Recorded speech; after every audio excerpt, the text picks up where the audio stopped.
Hello everyone, कैसे आप सभी। आई होप बहुत अच्छे होंगे। मैं हूं एमएच अख्तर और आप देख रहे हैं टॉपर लर्नर्स।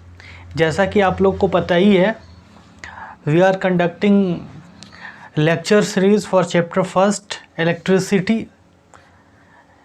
क्लास 10th के लिए इलेक्ट्रिसिटी का लेक्चर सीरीज चल रहा है और अभी तक हमने 12 लेक्चर कर लिया है। आज ही आपका 13 लेक्चर है, 13वां लेक्चर है। इससे पहले वाला लेक्चर अगर आपने नहीं देखा है तो डिस्क्रिप्शन में आपका लिंक गिवन है, आप वहां से जाकर के गो थ्रू हो सकते हो। आज वाले लेक्चर में हमने डिस्कस करना है heating effect of electric current. इससे पहले वाला जो लेक्चर हमने डिस्कस किया था उसमें हमने इलेक्ट्रिक पावर देखा था और उससे रिलेटेड कुछ न्यूमेरिकल प्रॉब्लम देखा था।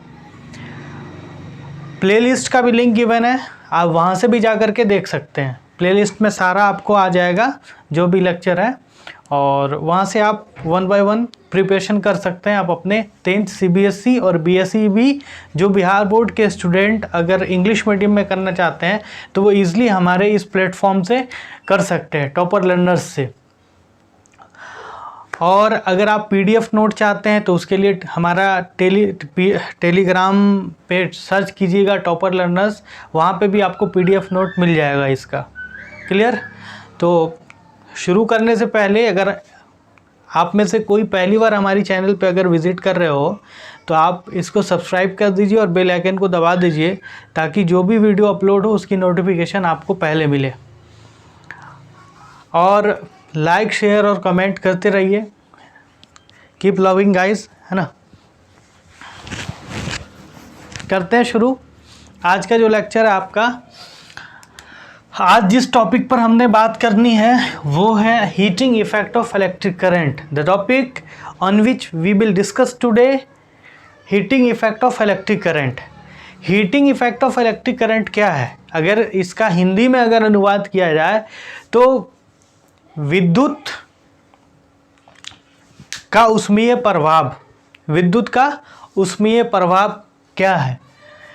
अब देखिए, घर में हम लोग यूज़ करते हैं इलेक्ट्रिक आयरन, तो इलेक्ट्रिक आयरन क्या है, वो भी heating effect of electric current पे वर्क करता है। गीज़र है जिसमें पानी गर्म होता है ठंडी के दिनों में, वो भी heating effect of electric current पे क्या करता है। ओवन है, वो भी heating effect of electric current पे क्या करता है, वर्क करता है। और अभी जो लोकल एरिया में छोटी छोटी बिस्किट की फैक्ट्रियाँ होती हैं या बेकरी जिसको बोलते हैं, वहाँ पे भी एडवांस जब टेक्नोलॉजी हुआ तो वहाँ पर क्या है कि उस के अंदर जो पहले कोयले से पकाया जाता था, अब क्या वहाँ पे उसको रिप्लेस करके क्या कर दिया गया है, वो भी वहाँ पे इलेक्ट्रिक फर्नेस लगाया गया है। तो heating effect of electric current, ये सारा जो अप्लायंस हमने बताया ये सब इसी पर वर्क करता है। या घर में वाटर केटल हो जिसमें हम पानी गर्म करते हैं, वो भी heating effect of electric current पे वर्क करता है। तो ये heating effect of electric current है क्या, तो heating effect of electric current वो प्रोसेस है जहाँ पे हीट जनरेट हो इलेक्ट्रिक करंट की वजह से। Heat due to electric current, उसको हम क्या बोलेंगे, heating effect of electric current. अगर हीट के कारण इलेक्ट्रिक करंट हो रहा है तो इलेक्ट्रिक करंट के कारण अगर हीट हो रहा है तो वो हीटिंग इफेक्ट है किसका, इलेक्ट्रिक करंट का। जैसे आयरन को स्विच ऑन किए, धीरे धीरे आयरन क्या हुआ, गर्म हुआ और हम उसका यूज़ करते हैं कपड़े में आयरन के लिए, है ना। तो इसको डिफाइन अगर किया जाए तो क्या करेंगे हम, कैसे करेंगे, the production of heat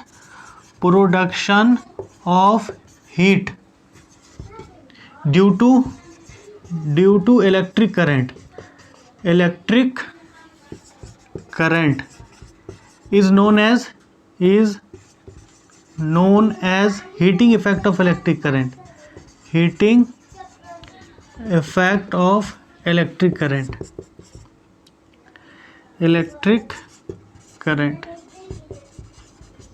clear. अब इस प्रोसेस में कौन सी एनर्जी किस में कन्वर्ट होता है, तो in this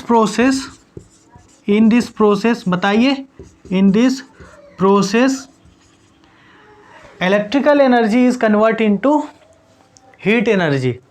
In this process electrical energy is energy is converted into heat energy, ठीक है, electrical energy into heat energy. अब जो साइंटिस्ट थे उनका नाम था जूल, जेम्स प्रोस्किट जूल, जिन्होंने ये रिलेशन बताया था किसके किसके बीच, हीटिंग इफेक्ट ऑफ, यानी हीट के बीच और इलेक्ट्रिसिटी के बीच, कि अगर हम किसी कंडक्टर से क्या करते हैं, करंट पास कराते हैं तो उसके चारों तरफ या उसके कारण हीट प्रोड्यूस हो जाता है। या फिर आप सिंपली जो हम लोग घर में यूज़ करते हैं कॉपर वायर वगैरह, तो देखिए कि ज़्यादा देर अगर उससे करंट पास कर रहा है तो वो क्या हो जाता है, हीट हो जाता है।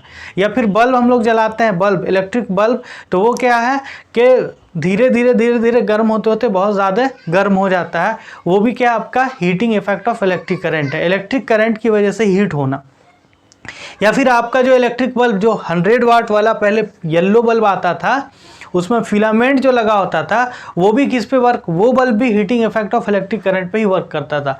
उसमें क्या होता था कि हमारा जो फिलामेंट होता था वो टंगस्टन का होता था। किसका? टंगस्टन का, टंगस्टन। और टंगस्टन का जो है रेसिस्टिविटी हाई होता है जनरली कॉपर से, तो टंगस्टन ज़्यादा गर्म हो जाता था एज़ कंपेयर जो कॉपर वायर है जिसके थ्रू करंट टंगस्टन में जा रहा है, यानी बल्ब में जा रहा है, वो कम गर्म होता था। क्यों? क्योंकि यही कारण था कि टंगस्टन का जो है रेसिस्टेंस बहुत ज़्यादा था। तो एक चीज़ समझ में आया कि ये जो हीट इसमें प्रोड्यूस हो रहा है वो डायरेक्टली प्रोपोर्शनल है रेसिस्टेंस के।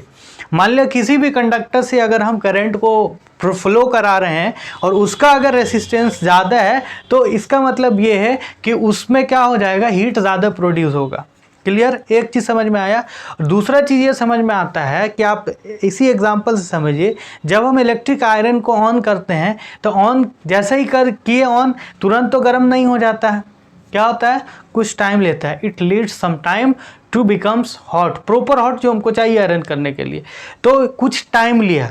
तो हमको यहाँ पे ये एक चीज़ समझ में आया कि जैसे जैसे टाइम बढ़ता है वैसे वैसे क्या होता है, हीट बढ़ता चला जाता है। तो दूसरा चीज़, ये जो प्रोडक्शन ऑफ हीट है वो किसकी वजह से है, तो कैसे बढ़ेगा, तो अगर किसी कंडक्टर से ज़्यादा देर तक हम क्या कर रहे हैं, करंट को पास करा रहे हैं, तो ज़्यादा देर तक करंट को पास करने की वजह से हीट भी क्या होगा, इंक्रीज कर जाएगा।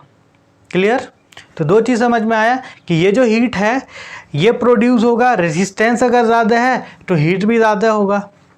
दूसरा, टाइम अगर ज़्यादा टाइम तक अगर हम फ्लो करा रहे हैं करंट, तब भी क्या हो जाएगा, हीट ज़्यादा हो जाएगा। और तीसरा, ये जो हीट है वो डायरेक्टली प्रोपोर्शनल है करंट के स्क्वायर के, करंट के स्क्वायर के। Heat is directly proportional to square of current, जिसको हम जूल लॉ कहते हैं। ये सब तीनों स्टेटमेंट किसने बताया, तो जेम्स प्रोस्किट जूल साहब, इसलिए उसको हम जूल लॉ के नाम से जानते हैं। इसमें आप क्या लिख सकते हैं एग्जाम्पल में heating effect of electric current के क्या लिखिएगा, working of iron, working of electric iron, और क्या हो सकता है, working of toaster, TOSTER, working of geyser, हैं, इलेक्ट्रिक गीज़र, ठीक है।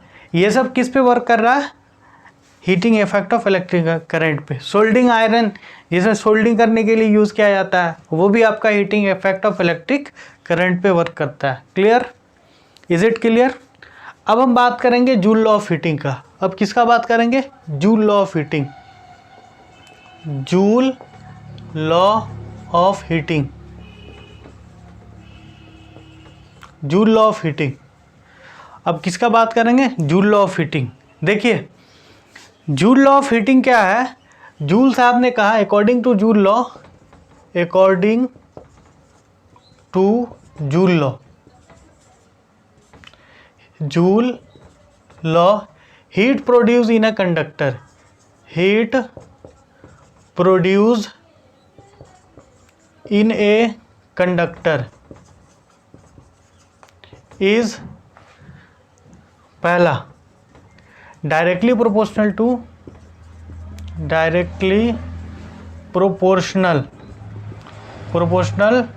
To square of current, square of current passes through it, passes through it, through it। Heat जो conductor में प्रोड्यूस हुआ है वो डायरेक्टली प्रोपोर्शनल है उस करंट के स्क्वायर के जो करंट उसके थ्रू पास हो रहा है। मान लीजिए सपोज, ठीक है, डेट इज क्या हो जाएगा, H directly proportional to I square.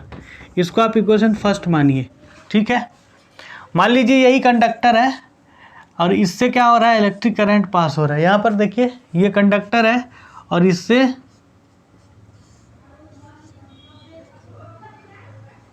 Plus minus, ये कंडक्टर और इससे इलेक्ट्रिक करंट पास हो रहा है। तो इससे जैसे ही इलेक्ट्रिक करंट पास होगा तो ये हीट होना शुरू करेगा, ये हीट होना शुरू करेगा, यानी इलेक्ट्रिकल एनर्जी हीट एनर्जी में बदलना शुरू होगा। तो जैसे जैसे करंट को बढ़ाएंगे वैसे वैसे हीट बढ़ता चला जाएगा, जैसे जैसे करंट को बढ़ाएंगे वैसे वैसे हीट क्या होगा, बढ़ता चला जाएगा। लेकिन कैसा, तो आई स्क्वायर के डायरेक्टली प्रोपोर्शनल। अगर करंट को डबल कर देंगे तो हीट क्या हो जाएगा, 4 गुना हो जाएगा। क्लियर। दूसरा है आपका second, directly proportional to heat produce in a conductor. First है directly proportional to square of current passes through it. दूसरा डायरेक्टली प्रोपोर्शनल टू क्या हो जाएगा, resistance of conductor. Directly proportional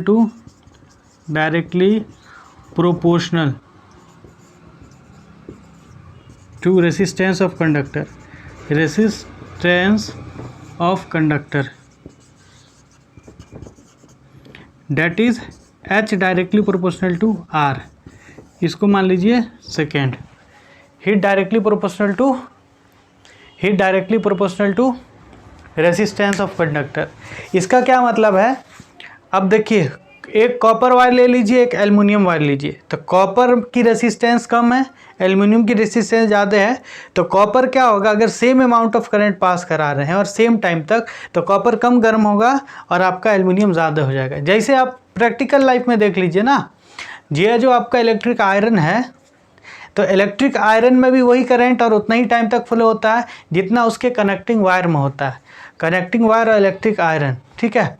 तो कनेक्टिंग वायर कम गर्म होता है क्योंकि वो कॉपर का होता है, और इलेक्ट्रिक आयरन का जो हीटिंग एलिमेंट है जो गर्म होता है वो किसका रहता है, एलॉयज का रहता है, जिसको बोलते हैं नाइक्रोम। इसको याद रखिएगा कि इलेक्ट्रिक आयरन में नाइक्रोम क्यों यूज़ किया जाता है, बिकॉज उसकी रेसिस्टिविटी और मेल्टिंग पॉइंट ज़्यादा होता है और वो हीट प्रॉपर हीट हो जाए इसलिए।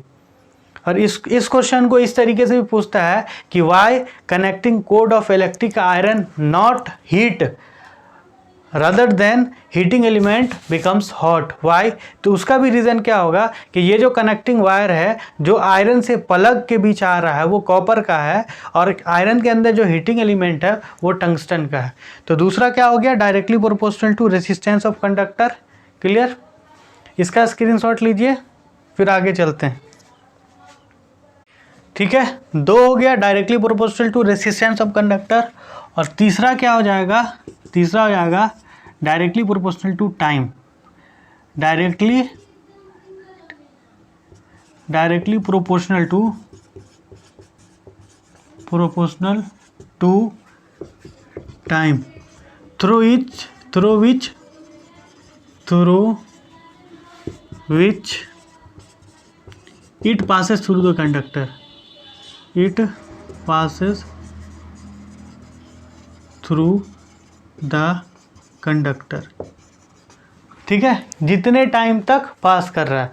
अगर ज़्यादा टाइम तक पास कर रहा है तो ज़्यादा क्या होगा, हीट होगा। कम टाइम तक पास कर रहा है तो कम हीट होगा। दैट इज क्या हो जाएगा बताइए, that is H directly proportional to T। H directly proportional to T। ये हो गया आपका सेकेंड इक्वेशन, थर्ड इक्वेशन। तो ये हो गया फर्स्ट, सेकेंड, थर्ड। अब क्या करें, combine equation first, second and third. We get पहला क्या हो जाएगा, H directly proportional to I square R T, H directly proportional to I square R T, इसी को बोलते हैं Joule law of heating.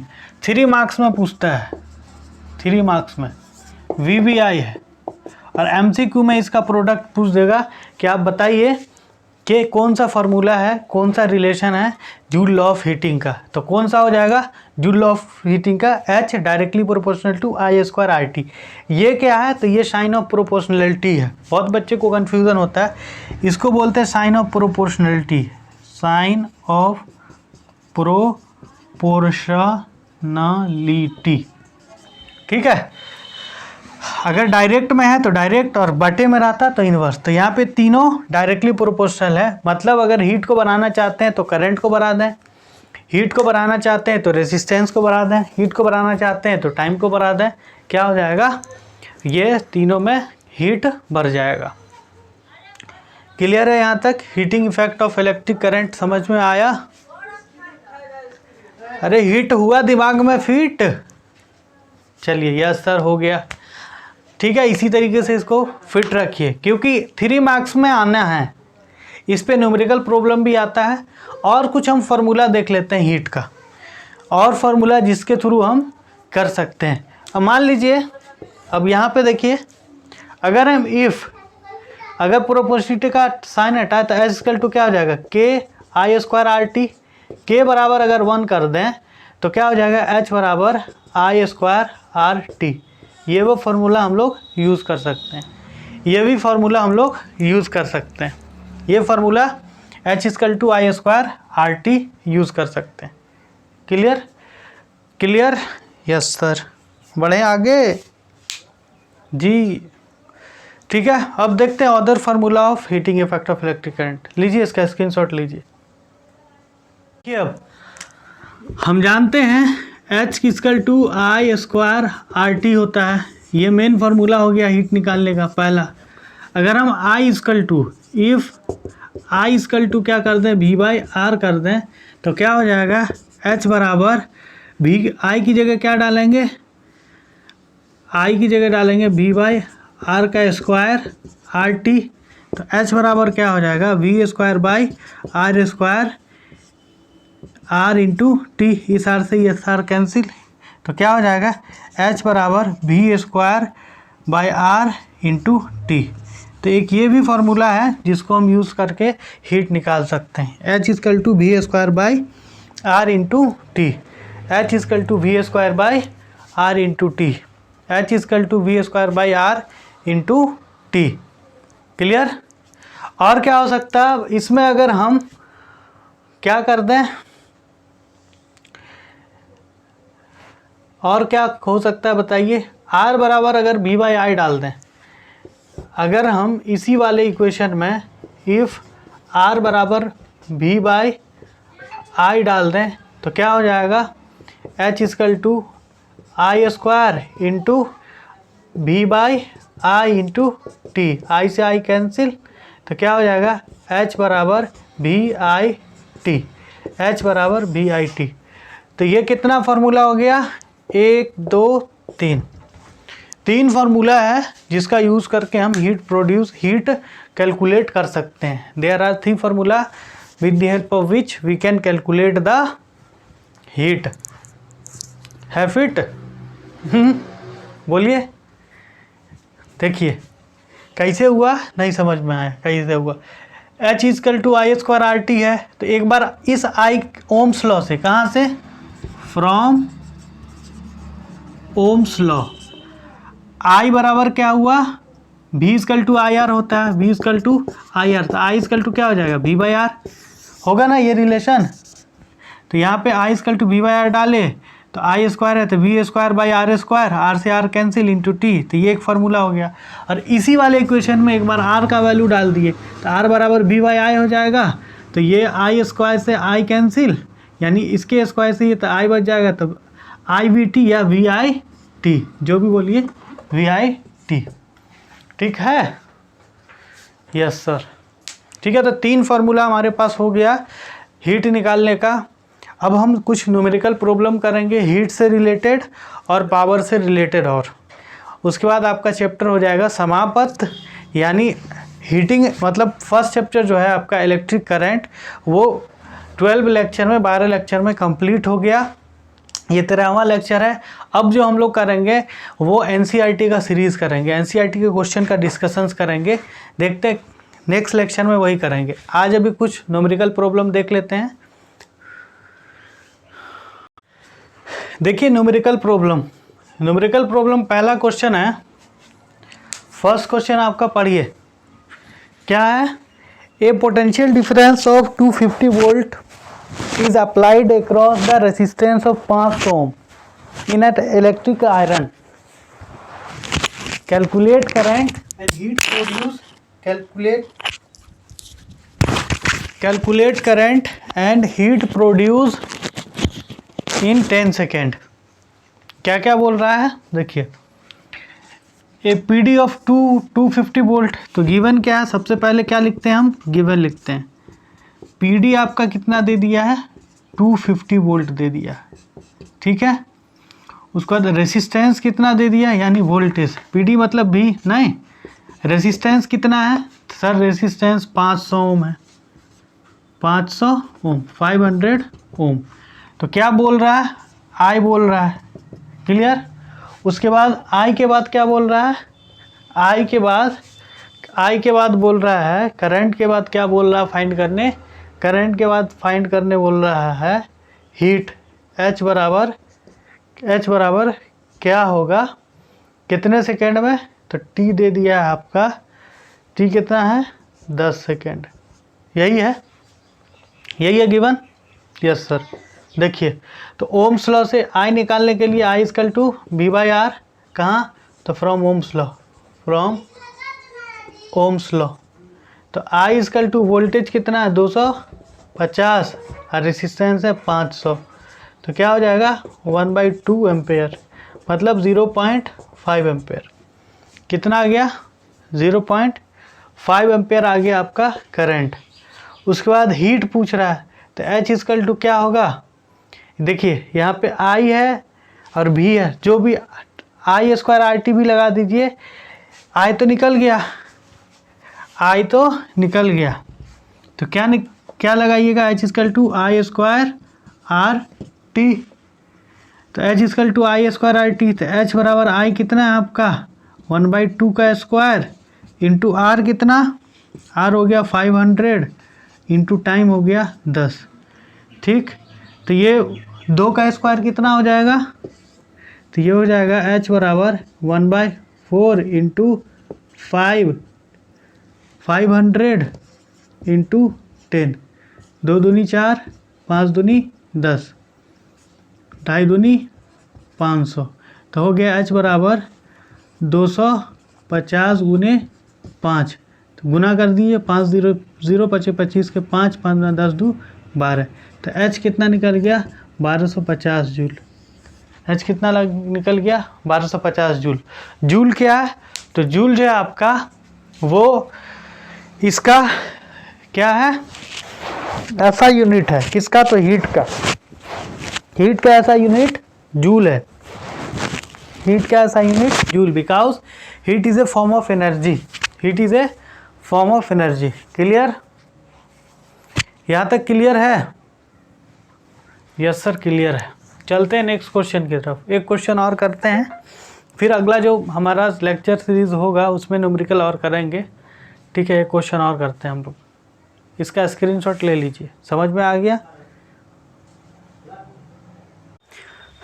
Next question है आपका question number 2, heating effect of electric current पे। देखिए क्या है, calculate the heat produce when 9600 coulomb of charge 9600 coulomb of charge is transferred in 1 hour. कितने घंटा? 1 hour through a potential difference 50 volt. Heat पूछ रहा है, हमको दिया हुआ चार्ज दिया हुआ, वोल्टेज दिया हुआ है, टाइम दिया हुआ है। तो देखिए गिवन क्या क्या लिखिए, गिवन सोल्व कीजिए पॉज करके और कमेंट सेक्शन में आंसर दीजिए ईमानदारी के साथ। उसके बाद फिर आप सॉल्यूशन देख लीजिएगा, ठीक है ना, ईमानदारी के साथ। और मिला लीजिएगा कि आंसर सही होता है नहीं, सेल्फ असेस्ट कीजिए। देखिए गिवन क्या है आपका, Q है आपका 96,000 कूलम, टाइम दे दिया आपका 1 आवर, मतलब 60 गुने 60 सेकेंड, 3600 सेकेंड, 3600 सेकेंड, और भी दे दिया है 50 वोल्ट। H पूछ रहा है, तो H बराबर क्या होता है I स्क्वायर RT। तो I रेसिस्टेंस भी नहीं दिया हुआ है, रेसिस्टेंस दिया हुआ है नहीं दिया हुआ है। तो क्या कीजिएगा, पहले आप I निकालिए, उसके बाद R निकालिए। पहले क्या कीजिएगा, H बराबर होता है I स्क्वायर RT। T तो पता है ना, R पता है ना I पता है, तो ये दोनों को पता करना पड़ेगा। तो I बराबर क्या होता है, यहाँ पे जो पैरामीटर दिया है Q और T, तो I बराबर Q बाई T। तो इससे I निकल गया आपका 96,000 बाय 3600, ये दूसरे से 0 कैंसिल। ठीक, अब क्या हो जाएगा, I निकल गया आपका 960 बाई 36, यही रहने दीजिए। I बराबर 960 बाई 36, इसको और सोल्व कीजिएगा तो हो जाएगा। ठीक, और उसके बाद भी निकालिए, R निकालिए, तो I मिल गया, भी मिल गया। तो R बराबर क्या होता है, V by I, Ohm's law से। तो R बराबर V कितना है 50, और I हो गया 960 बाई 36, ये ऊपर चला जाएगा। तो R equal to 50 into 36 by 960। R भी मिल गया आपको।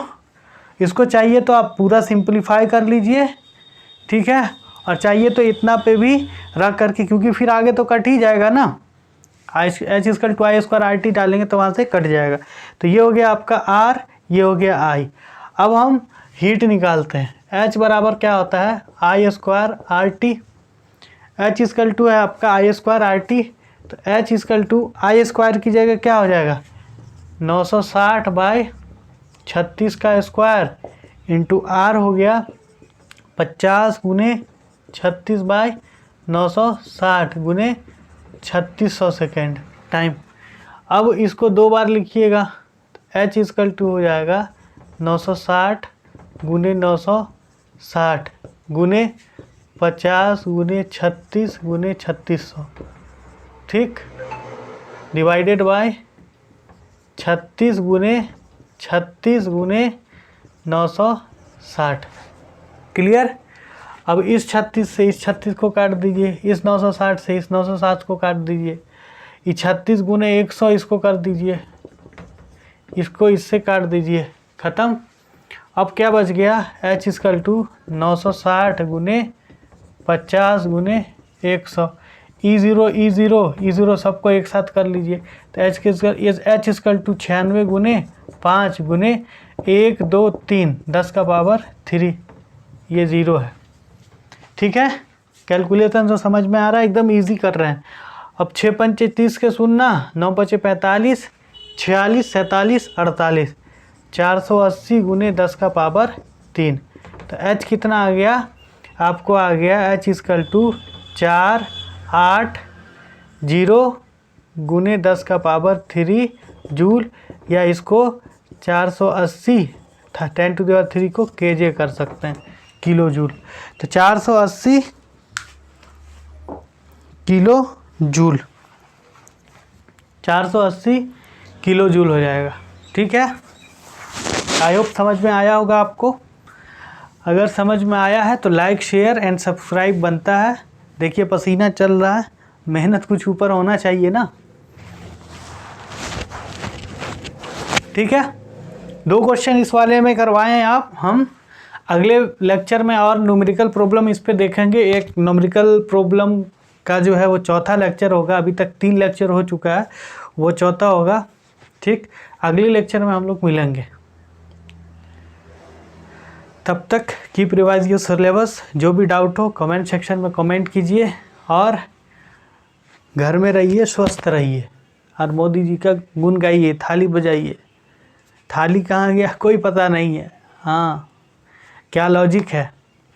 चलिए ठीक है गाइस, मिलते हैं, tata bye bye next lecture में।